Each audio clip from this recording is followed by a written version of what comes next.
ಕೇರಳ ದೇವರ ನಾಡು ಎಂದೇ ಪ್ರಸಿದ್ಧವಾದ ರಾಜ್ಯ.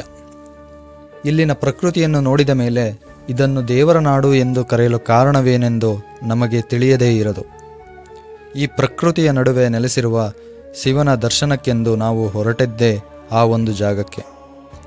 ಮುಂಜಾನೆ 4 ಗಂಟೆಗೆ ಮೈಸೂರು ಮಾರ್ಗವಾಗಿ ಹೊರಟು ನಾಗರಹೊಳೆ ದಟ್ಟ ಅರಣ್ಯ ಕಾಡಿನ ಮಾರ್ಗ ಮಧ್ಯೆ ಕೆಲವು ಕಾಡು ಪ್ರಾಣಿಗಳನ್ನು ನೋಡಿ ಸುಂದರವಾದ ಬೆಟ್ಟ ಗುಡ್ಡಗಳ ನಡುವೆ ಹೆಬ್ಬಾವಿನಂತೆ ಕಾಣುತ್ತಿದ್ದ ರಸ್ತೆಯಲ್ಲಿ ಸಾಗಿ ಪ್ರಕೃತಿಯನ್ನು ಕಣ್ತುಂಬಿಕೊಂಡು ನಾವು ಬಂದು ಸೇರಿದ್ದು ಕೇರಳದ ಕೊಟ್ಟಿಯೂರಿಗೆ. ವರ್ಷದಲ್ಲಿ 28 ದಿನ ಮಾತ್ರ ತೆರೆವ ಈ ದೇವಸ್ಥಾನದಲ್ಲಿ ದೇವರ ದರ್ಶನ ಮಾಡುವುದೇ ಒಂದು ಪುಣ್ಯವೆಂದೆನಿಸಿತ್ತು.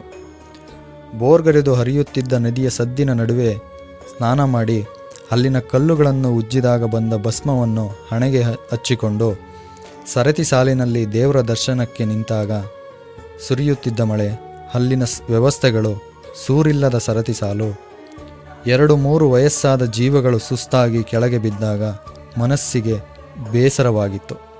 ಆದರೆ ದೇವರ ದರ್ಶನ ಮಾಡುವ ಕಾತುರ ಹೆಚ್ಚಾಗಿತ್ತು. ಇದರ ನಡುವೆ ದೇವರ ದರ್ಶನ ಮುಗಿಸಿ ಮುಂದೆ ಬಂದಾಗ ಅನಿಸಿತ್ತು, ದೇವರೇ ಗುಡಿಸಲಲ್ಲಿ ಇರುವಾಗ ಭಕ್ತರಿಗೇಕೆ ಚಂದದ ಸೂರು ಬೇಕೆಂದು.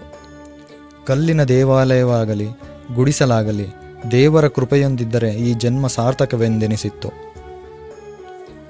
ದರ್ಶನ ಮುಗಿಸಿ ಕಣ್ಮುಚ್ಚಿ 5 ನಿಮಿಷ ಧ್ಯಾನಕ್ಕೆ ಕುಳಿತಾಗ ನನ್ನ ಮನಸ್ಸಿಗೆ ಕಂಡ ದೇವಸ್ಥಾನದ ಸುತ್ತಲಿನ ಪ್ರಕೃತಿ, ಅದರ ನಡುವೆ ನಡೆಯುತ್ತಿದ್ದ ಸಾಂಸ್ಕೃತಿಕ ಪೂಜಾ ವಿಧಾನದ ಸೊಬಗನ್ನು ನೆನೆದು ಮನಸ್ಸು ರೋಮಾಂಚನವಾಗಿತ್ತು.